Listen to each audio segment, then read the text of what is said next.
Čo je to biodiverzita?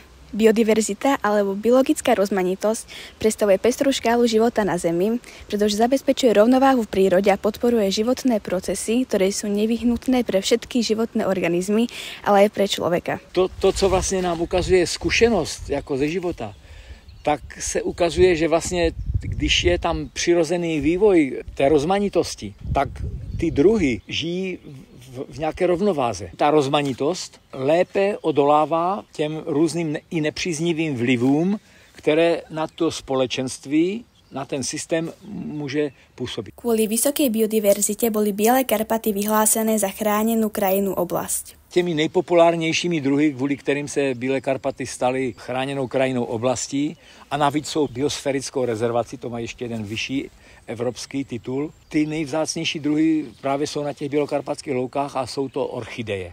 Jsou velmi vzácné, protože jsou velmi ohrožené a celý ten řád orchidejí je chránený. Za pestrosť orchideových lúk ďačíme miestnym gazdom, ktorí už po generácie hospodária kosením a vypásaním lúk. A čo biodiverzita v globálnom merítku? Já si myslím, že největším ohrožením toho pralesa je v podstatě člověk. Člověk, který se svými nenasytnými zájmy prostě je ochotný si, jak se říká, uřezat větev pod sebou.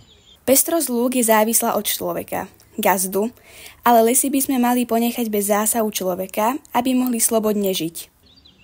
Přibývá lidí, kteří začínají vážit tu roli toho lesa nejenom jako zdroje dřeva, že? Nebo prostě peněz, ale že začínají vnímat to, že skutečně my jsme součástí toho lesa, ten les je součástí nás, tak to si myslím, že... Ale ještě je tam třeba udělat velikou cestu. Můžeme říct, řeknu na závěr, učme se od přírody.